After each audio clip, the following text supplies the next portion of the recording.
The rescue. The wind screamed across the dark water like something alive and furious. Nina Hartley pressed herself against the metal railing of the research station's observation deck, her rain jacket whipping violently around her frame. She should have been inside, monitoring the storm data from the safety of the lab, but something had drawn her outside into the chaos. The Coastal Research Station sat on a rocky outcrop 50 miles north of Seattle, a lonely sentinel watching over the Pacific. For 3 years, Nina had called this place home, studying tide patterns and marine ecosystems in deliberate solitude. Most people thought her life was too isolated, too quiet. But after everything that happened with Rachel, Nina had needed the peace. The ocean asked nothing of her except respect and attention. Through the sheets of rain, she saw it, a dark shape tumbling in the violent surf below, caught in the merciless grip of the waves. Her heart stopped. That wasn't driftwood. That was a person. Nina didn't think. Thinking would have stopped her, would have reminded her of the risks, of the statistics about cold water drowning. She ran down the metal stairs, her boots clanging against the wet grate, her hands fumbling for the emergency rescue rope coiled near the lower platform. The rocks below were treacherous, slick with sea foam and rain, but she had navigated them countless times in calmer weather. Tonight they were a death trap.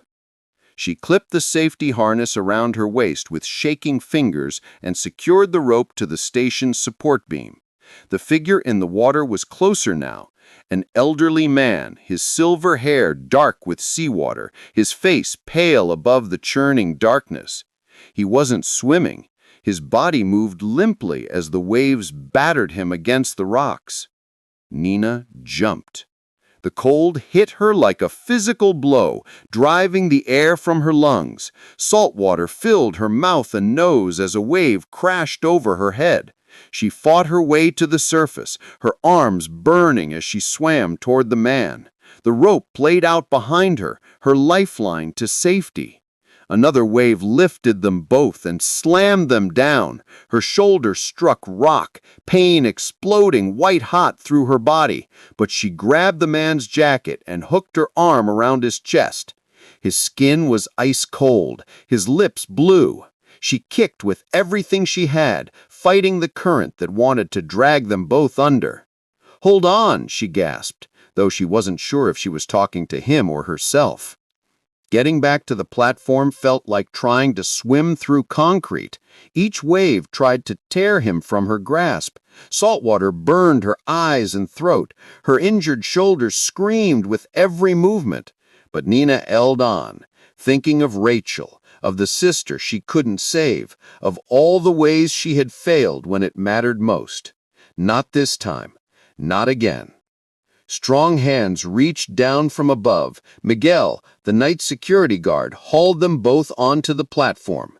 Nina collapsed, coughing salt water, her entire body shaking uncontrollably. But there was no time for relief. The man wasn't breathing. Training kicked in automatically. Nina rolled him onto his back, checked his airway, tilted his head back. She began compressions, counting under her breath, her arms shaking from exhaustion. Miguel called emergency services, his voice urgent in the background. "Come on," Nina muttered, pushing down on the man's chest with steady rhythm. "Come on. Don't you dare give up." After 30 compressions, she gave rescue breaths. Nothing. More compressions. Her shoulders burned. Rain pounded down on them both. "Please," she whispered. The man coughed. Water spewed from his mouth as his body convulsed. Nina quickly turned him on his side as he vomited salt water, gasping and choking. His eyes fluttered open, pale blue, confused and frightened. "You're okay," Nina said, her voice breaking with relief. "You're gonna be okay. Help is coming." The man's lips moved, but no sound came out. His hand gripped hers with surprising strength, and Nina held on, talking to him softly, until the wail of sirens cut through the storm. Paramedics rushed down with equipment, taking over with professional efficiency. They wrapped him in thermal blankets, checked his vitals, prepared him for transport. "You saved his life," one of the paramedics told Nina as they loaded him onto a stretcher. "Another few minutes and he would have been gone." Nina nodded numbly, suddenly aware of how much she was shaking, how much her shoulder hurt. Miguel wrapped a blanket around her shoulders. "That was incredibly stupid and incredibly brave," he said gruffly. "You could have died." "I know. I watched the ambulance lights disappear into the storm." "Who was he?" "Found his wallet when I was checking for ID. Name's Thomas Blackwell. Ring any bells?" Nina shook her head. The name meant nothing to her. Just another person, another life. She had done what anyone would have done. She had no idea that saving Thomas Blackwell would change everything. The unlikely meeting.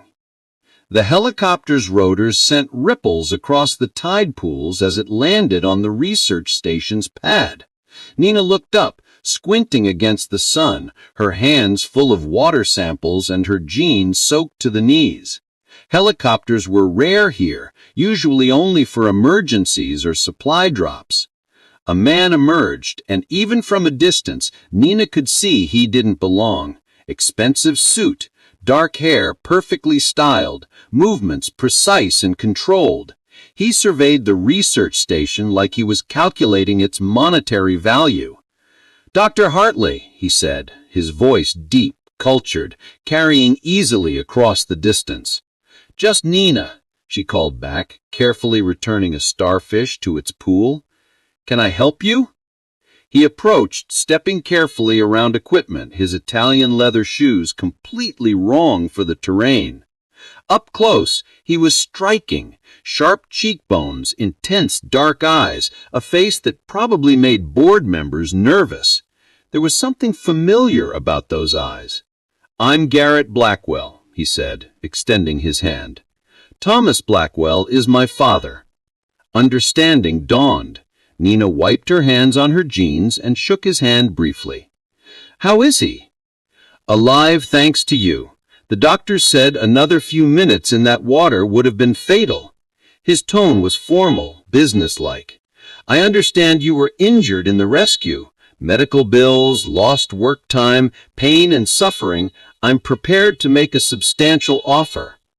"You want to pay me for saving my father?" Nina's voice was incredulous. "It's customary to show appreciation for—" "He's not a business transaction," Nina interrupted, irritation flaring. "I didn't save him so I could get paid. I saved him because he was drowning." Garrett looked genuinely taken aback, as if he'd never encountered someone who didn't want his money. "I didn't mean to offend you. I'm simply trying to express my family's gratitude." "Then say thank you and go back to wherever you came from," Nina said, turning back to her tide pools. "I have work to do." For a long moment he didn't move. Then, "What are you doing?" "Documenting invertebrate populations. The tide surge disrupted several ecosystems, and I'm tracking recovery patterns." "That's it? You live out here studying tide pools?" Nina straightened, meeting his gaze directly. "I live out here studying the intricate web of marine life that most people ignore. These tide pools contain entire ecosystems that tell us about ocean health, climate change, and biodiversity. But sure, reduce it to looking at puddles if that makes you feel superior." A hint of a smile touched Garrett's lips. "I apologize. That was dismissive." "Yes, it was." They stared at each other. Nina noticed details, the shadows under his eyes suggesting he didn't sleep enough, the tension in his shoulders, the way his hands kept checking his phone like a nervous tick. "When was the last time you actually looked at something without thinking about its market value?" Nina asked suddenly. The question clearly caught him off guard.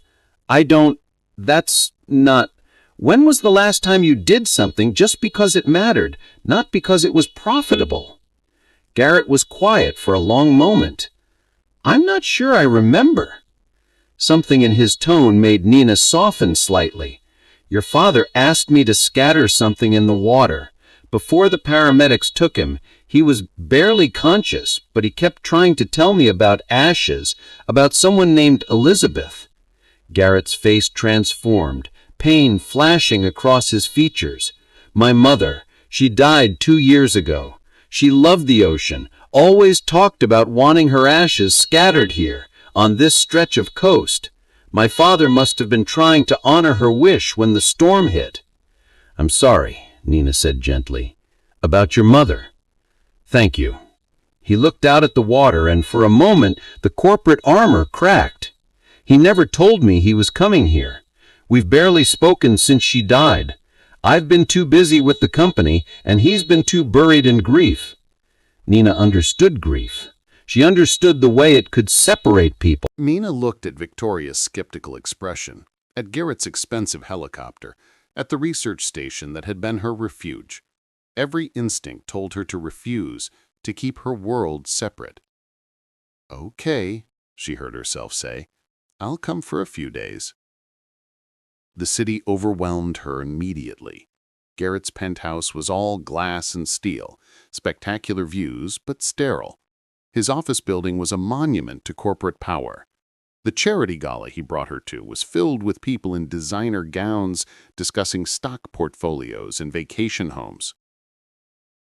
"Nina Hartley, this is Senator Morrison and his wife," Garrett introduced her. "Nina is a marine biologist." "How quaint," Mrs. Morrison said with a smile that didn't reach her eyes. "Do you work at one of the aquariums?" "I run a research station on the coast," Nina replied evenly. "Oh, how rustic. Garrett, you always did have eclectic taste in companions." Victoria appeared at Garrett's elbow.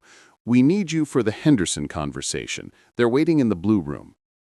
Garrett glanced apologetically at Nina. "I'll be right back." He disappeared into the crowd, and Nina was left alone in a sea of people who looked through her like she was invisible. She found refuge on the balcony, staring at the city lights and wondering what she was doing here. Thomas found her there an hour later, moving slowly with a cane but looking healthy. "Escaping the sharks?" he asked with a knowing smile. "Something like that." They stood in comfortable silence. Finally, Thomas said, "My late wife, Elizabeth, used to say that Garrett was drowning in his own success, that he needed someone to pull him out of the water before it was too late." He looked at Nina. "Thank you for being that person." "I don't know if I am," Nina admitted. "I don't fit in his world." Neither did Elizabeth when I first met her. She was a marine biologist too, actually. Worked in research before Garrett was born. She gave it up for the family, and I think she always regretted it. Thomas's eyes were distant. "Don't give up who you are for him, but don't give up on him either. He needs you more than he knows." The next morning, Nina woke to find Garrett already gone. Back-to-back meetings, crisis management, the consuming demands of his empire. She spent a day wandering the penthouse, feeling like a ghost in someone else's life. When Garrett finally returned at midnight, exhausted and distant, Nina made her decision. "I'm going back to the station." "Nina, wait. This isn't my world, Garrett, and I don't think you can be the person I've come to care about while living in it. Give me time. Let me fix this crisis, and then—" "There will always be another crisis," Nina said gently. "That's what you've built. I can't compete with that." She left the next morning, and Garrett was too buried in meetings to stop her. Back at the research station, Nina threw herself into work. The rhythms of the ocean soothed her bruised heart. The reliable tide, the patient work of documentation, the honest simplicity of studying life that asked nothing of her but observation. But she couldn't stop thinking about Garrett, about the man she'd glimpsed beneath the CEO armor, about the way he looked at the tide pools with wonder, about his rare, transformative smile. In the city, Garrett fought a different battle. The Singapore merger was more complicated than Victoria had initially revealed. Their competitors were making aggressive moves, investors were getting nervous, and the board questioned whether Garrett's recent distraction had weakened the company. He worked 18-hour days, barely sleeping, living on coffee and determination. And every night he stared at his phone, Nina's last message still on the screen. "Take care of yourself." "You're going to kill yourself at this pace," Garrett Victoria told him during yet another late-night strategy session. "When's the last time you slept? Sleep is a luxury we can't afford right now." "She really got to you, didn't she?" the marine biologist. Victoria's tone was careful. "Garrett, she's a nice woman, I'm sure, but she doesn't understand our world. She can't understand the pressure, the stakes, what it takes to maintain what we've built." "Maybe that's exactly why I need her," Garrett said quietly. He successfully fought off the competitive threat, restructured the merger on better terms, and stabilized the company. The board praised his leadership. Investors were satisfied. Blackwell Industries was stronger than ever. But the victory felt hollow. His father visited his office the day after the merger was finalized. Thomas looked at the exhausted son behind the massive desk and shook his head. "Your mother would be so disappointed," Thomas said. Garrett looked up, shocked. "What?" "Not in your success, in what you've sacrificed for it," Thomas said down heavily. "When she got sick, I finally understood what mattered. Not the money, not the company, not the legacy. Just the people we love and the time we have with them. I almost drowned trying to scatter her ashes because I was trying to honor what she valued. The ocean, the natural world, the things that endure beyond our corporate empires." "Dad, Nina saved my life, but she also saved yours. She showed you there's more to existence than quarterly reports and board meetings, and you're about to throw that away because you're afraid. Some things are worth more than Blackwell Industries, son. Don't figure that out too late." After his father left, Garrett sat alone in his office as night fell over the city. He thought about Nina in the tide pools, her hands gentle with sea creatures. He thought about the way she looked at him like he was just a man, not a walking profit margin. He thought about feeling alive for the first time in years. Then he thought about his calendar, full for months, his responsibilities, thousands of employees depending on him, his obligations, investors, partners, contracts, the cage he'd built for himself. He called Victoria into his office. "I need you to take over as co-CEO." She stared at him. "What?" "You've been doing half my job anyway. You're brilliant at it. I want to restructure the company leadership so I'm not the single point of failure. I want a life, Victoria. I want to breathe." "This is about her." "This is about me," Garrett corrected, "about remembering who I am underneath all of this. Will you do it?" Victoria studied him for a long moment, then nodded. "On one condition. You go get her, because I've never seen you happy until you met that woman." The storm rolled in without warning, the way Pacific storms sometimes do. Nina was securing equipment when she heard the aircraft. Impossible flying conditions, only a fool would be in the air. Garrett emerged from the aircraft, wearing waterproof gear and carrying something under his arm. His hair was windblown, his expression determined. "You're insane," Nina shouted over the wind. "You could have crashed." "I needed to see you," he had to yell to be heard. "Can we talk inside?" They stumbled into the lab, streaming rain off their clothes. Nina grabbed towels, her heart pounding with adrenaline and something else, hope she was afraid to acknowledge. "I restructured the company," Garrett said without preamble. "Victoria is co-CEO now. I'm still involved, still responsible, but I'm not drowning anymore. Nina, let me finish. I'm not asking you to change your life or leave the ocean. I would never ask that. You belong here. I see that now. But I want to build a life that includes both worlds." He set down what he'd been carrying, architectural plans. "I'm establishing an ocean conservation foundation, properly funded, long-term commitment to marine research and ecosystem protection. I want you to direct it."